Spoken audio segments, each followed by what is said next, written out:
जीर्ण पद्धति ආහාර ජීර්ණ පද්ධතිය.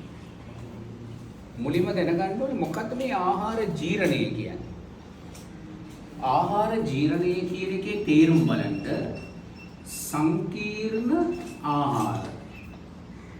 අපි කන ආහාර සංකීර්ණයි. ජලයේ දිය වෙන්නේ නැහැ. සංකීර්ණ ආහාර ජලයේ දිය වෙන සරල ආහාර බවට පත් කිරීම ආහාර ජීර්ණය. මොකද ආහාර ජීර්ණය කියන්නේ? සංකීර්ණ ආහාර සරල ආහාර බවට පත් කිරීම. එතකොට ආහාර ජීර්ණය ආරම්භ වෙන ස්ථානය මොකක්ද? මුඛ කුහරය. අන්න ඊළඟ රහස. ආහාර ජීර්ණය ආරම්භ වෙන්නේ කොහෙද? මුඛ කුහරේ. මුඛ කුහරයේදී වෙනවා යාන්ත්‍රික ජීර්ණයක්. මුඛ කුහරේ වෙනවා මොන ජීර්ණයද? යාන්ත්‍රික ජීර්ණය. ඊළඟට තියෙනවා රසායනික ජීර්ණය. මුඛ කුහරේ සිදුවන ජීර්ණය කොටස් දෙකයි. යාන්ත්‍රික ජීර්ණය, රසායනික ජීර්ණය. යාන්ත්‍රික ජීර්ණය කියන්නේ මොනවද දන්නවද? දත් වලින් කුඩා කොටස් වලට කඩනවා. දත් වලින් ආහාරය කුඩා කැබලි වලට කැඩීම කියන්නේ යාන්ත්‍රික ජීර්ණය. ලොකු කෑලි කුඩා කෑලි වෙනවා. ඒක තමයි යාන්ත්‍රික ජීර්ණය කියන්නේ. රසායනික ජීර්ණය කියන්නේ ඒක නෙමෙයි. රසායනික ජීර්ණය කියන එක වෙන්නේ එන්සයිම වලින් සංකීර්ණ ආහාර සරල ආහාර වීම තමයි මොන ජීර්ණයද? රසායනික ජීර්ණය.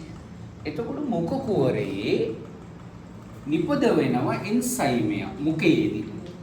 මුඛයේදී නිපදවන එන්සයිමය කේට ඇමයිලේස්. તો පාඩම් කරගන්න.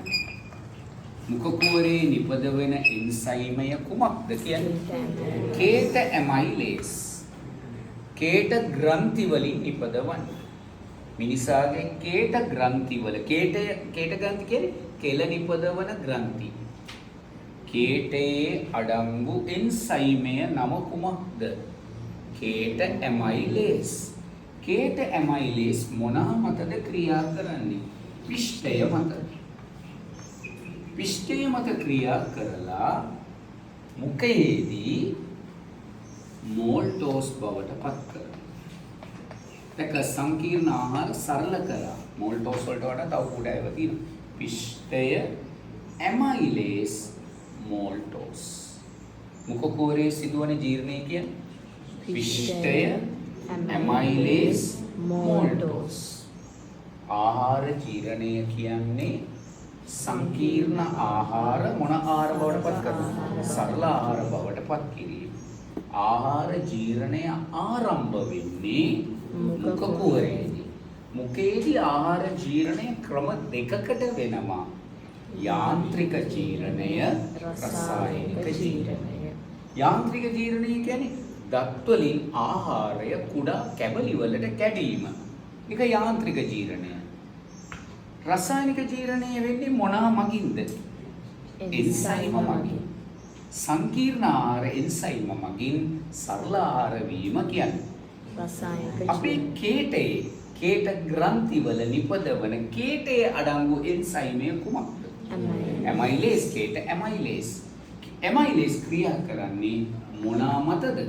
පිෂ්ඨය මත ඒමයිලේස් ක්‍රියා කරලා මොනවා බවට අරවනවද? එහෙනම් ආහාර ජීර්ණය ආරම්භ වෙන්නේ කොහෙද?